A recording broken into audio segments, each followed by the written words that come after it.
Hi hello friends, ಎಲ್ಲರಿಗೂ ನಮಸ್ಕಾರ. ನೀವು ನೋಡ್ತಾ ಇದ್ದೀರಾ ಅಗ್ರಿ ಫಾರ್ಮರ್ಸ್ ಟು ಸ್ಟೂಡೆಂಟ್ ಚಾನಲ್ನ. ನೀವು ಈ ಒಂದು ಅಗ್ರಿಕಲ್ಚರ್ ಪ್ರಾಕ್ಟಿಕಲ್ ಎಕ್ಸಾಮ್ ಬರೀಬೇಕಂದ್ರೆ ಇಲ್ಲಿ ನಾವು ಅಂದರೆ ಎಲ್ಲ ಚಾನಲ್ ಥರಲ್ಲ, ನಾವು ಒರಿಜಿನಲ್ ಗಿಡಗಳು ಮತ್ತು ಏನು ಒರಿಜಿನಲ್ ಆಗಿ ನೀವೇನು ನೋಡ್ತೀರಾ ಅದನ್ನ ನಾವು ನಿಮಗೆ ತೋರಿಸ್ಕೊಡೋಕೆ ಹೋಗ್ತೀವಿ.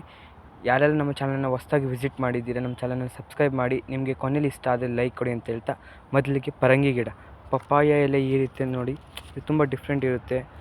ಮತ್ತು ಕಾಯಿ ನೋಡಿ, ಫುಲ್ ಗ್ರೀನ್ ಇರುತ್ತೆ ಕಾಯಿ, ತುಂಬ ವಿಭಿನ್ನ ಏನಿರಲ್ಲ, ಅಂದರೆ ಎಲ್ಲದಕ್ಕೂ ಒಂದೇ ಥರ ಏನಿರಲ್ಲ, ಇದು ತುಂಬ ಡಿಫ್ರೆಂಟ್ ಇರುತ್ತಲ್ಲ ಪಪ್ಪಾಯ ನೋಡಿ. ಪಪ್ಪಾಯ ಕಾಯಿ ಮತ್ತು ಎಲೆಗಳು ಐಡೆಂಟಿಫಿಕೇಷನ್ ಮಾಡ್ಬೋದು.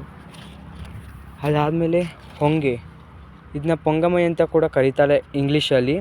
ಇದು ಹೊಂಗೆ ತುಂಬಾ ವಿಭಿನ್ನ. ಇದರಲ್ಲಿ ಕಾಯಿಗಳು ಕೂಡ ಬರುತ್ತೆ. ಅದು ಸೀಸನ್ ಇವಾಗಿಲ್ಲ, ಕಾಯಿ ಸೀಸನ್, ಆದರೆ ಎಲೆಗಳು ನೋಡ್ಕೊಳ್ಳಿ ತುಂಬ ಡಿಫ್ರೆಂಟ್, ಲೈಕ್ ಏನು ಡಿಫ್ರೆಂಟ್ ಅಂತ ಇರಲ್ಲ. ಇದು ಒಂಥರ ಐಡೆಂಟಿಫಿಕೇಷನ್ ತುಂಬ ಎಲ್ಪ್ ಆಗುತ್ತೆ ನೋಡಿ. ಹೊಂಗೆ ಎಲೆಗಳು ಎಷ್ಟು ಚೆನ್ನಾಗಿದೆ.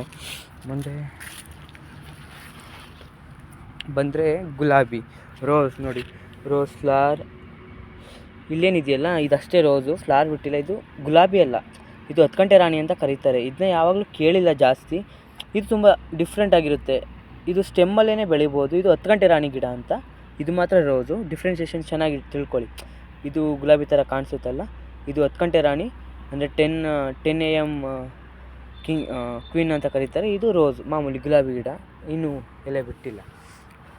ಇದು ಕಾಣಿಸ್ತಿದೆಯಲ್ಲ ಫ್ರೆಂಡ್ಸ್, ಇದು ಸಾಗೋನಿ ಅಂತ ಕರೀತಾರೆ. ತುಂಬ ಡಿಫ್ರೆಂಟ್ ಮರ, ಇದು ತುಂಬಾ ಕಾಸ್ಟ್ಲಿ ಟ್ರೀ.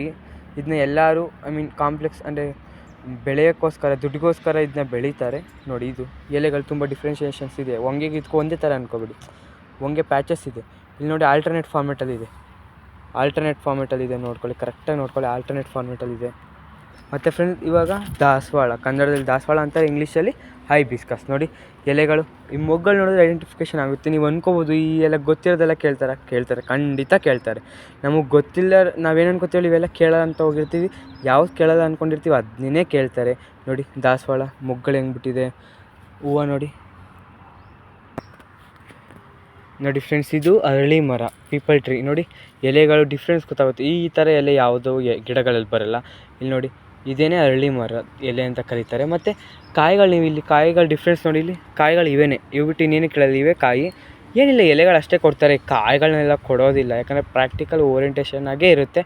ಯಾಕಂದರೆ ಎಲ್ಲರಿಗೂ ಕನ್ವೆ ಆಗಬೇಕು. ಸುಮ್ಮನೆ ಪ್ರಾಕ್ಟಿಕಲ್ ಅಂದರೆ ಡಿಫ್ರೆಂಟ್ ಏನು ಕೊಡೋದು ನೋಡಿ. ಅರಳಿ ಮರ ಎಷ್ಟು ಚೆನ್ನಾಗಿದೆ, ಇದೇನು ಡಿಫ್ರೆನ್ಷಿಯೇಷನ್ ಗೊತ್ತಾಗುತ್ತಲ್ವಾ. ನೋಡಿ ಫ್ರೆಂಡ್ಸ್, ಇದು ಒಂಥರ ಬೇವಿನ ಕಡ್ಡಿ ಥರ ಕಾಣಿಸ್ಬೋದು. ಇದು ಬೇವಲ್ಲ, ಹೆಬ್ಬೇವು ಅಂತ ಇದ್ರ ಹೆಸರು ನೋಡಿ. ಡಿಫ್ರೆನ್ಸಿಯೇಷನ್ ಎಷ್ಟು ಈಸಿಯಾಗಿ ನೋಡಿ, ಚಿಕ್ಕದು ಹೆಬ್ಬೇವು ಅಂತ, ಅಂದರೆ ಹೆಬ್ಬೇವು, ದೊಡ್ಡದ ಬೇವು ಅಂತ ಅರ್ಥ ಬರುತ್ತೆ. ಇದನ್ನ ಜಾಸ್ತಿ ಕೇಳುವಂಥ ಚಾನ್ಸಸ್ ಇರುತ್ತೆ. ಯಾಕಂದರೆ ಬೇವು ಇದಕ್ಕೂ ನಾವು ತುಂಬ ಕನ್ಫ್ಯೂಸ್ ಮಾಡ್ಕೊಬಿಡ್ತೀವಿ. ಆದರೆ ಬೇವು ತುಂಬ ಶೈನ್ ಆಗಿರೋದು ನೋಡ್ಕೊಳ್ಳಿ. ಎಲೆಗಳು ನೋಡಿ ಎಷ್ಟು ಚೆನ್ನಾಗಿದೆ ನೋಡಿ ಫ್ರೆಂಡ್ಸ್. ಇದು ಕಾಣಿಸ್ತಿದೆಯಲ್ಲ ಹುಣಸೆ ಗಿಡ, ತಪ್ಪು, ನಾವೆಲ್ಲ ಆಲೋಚನೆ ಮಾಡೋದು ಇದು ಹುಣಸೆ ಗಿಡ ಅಂತ. ಆದರೆ ಇದು ನಿಜವಾಗ್ಲೂ ಹುಣಸೆ ಗಿಡ ಅಲ್ಲ. ಇಲ್ಲಿ ನೋಡ್ತಿದ್ದೀರಲ್ಲ, ಇದು ಬೆಟ್ಟದ ನೆಲ್ಲಿಕಾಯಿ. ಹುಣಸೆ ಗಿಡ ಇಷ್ಟು ದೊಡ್ಡ ಎಲೆ ಬರೋದಿಲ್ಲ, ಇದು ಬೆಟ್ಟದ ನೆಲ್ಲಿಕಾಯಿ. ಮತ್ತು ನಿಮಗೆ ಕಾಯಿನ ತೋರಿಸೋದಾದ್ರೆ, ಕಾಯಿ ಕಾಣಿಸ್ತಾ, ಅಲ್ಲಿ ಕಾಯಿ ಕಾಣಿಸ್ತಿದೆ.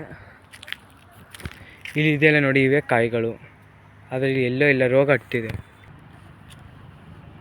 ನೋಡಿ ಫ್ರೆಂಡ್ಸ್. ಇದು ಪೊರ್ಕೆ ಕಡ್ಡಿ.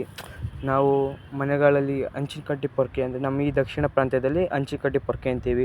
ಇದು ತುಂಬ ಪ್ರಾಮುಖ್ಯತೆ ವಹಿಸುತ್ತೆ. ಇದನ್ನೆಲ್ಲ ಇಡ್ಬೋದು. ಇಲ್ಲಿ ನೋಡಿ, ಎಲೆಗಳ ಡಿಫ್ರೆನ್ಷಿಯೇಷನ್ ಗೊತ್ತಾಗುತ್ತೆ. ಇದು ಪೊರ್ಕೆಲೆಲ್ಲ ನಾವು ಪೊರ್ಕೆ ಅಂತ ಯೂಸ್ ಮಾಡ್ಕೋತೀವಿ ನೋಡಿ.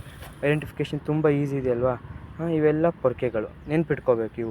ಇವನು ಕೇಳೋ ಚಾನ್ಸಸ್ ಇರುತ್ತೆ. ಯಾಕಂದರೆ ನಾವು ಅಗ್ರಿಕಲ್ಚರ್ ಅಂದರೆ ನಾವು ಕೃಷಿಯಿಂದ ಬಂದಿರ್ತೀವಿ. ಯಾವುದು ಕೇಳಬೇಕಂತ ಏನಿಲ್ಲ, ಯಾವುದನ್ನಾದರೂ ಕೇಳ್ತಾರೆ.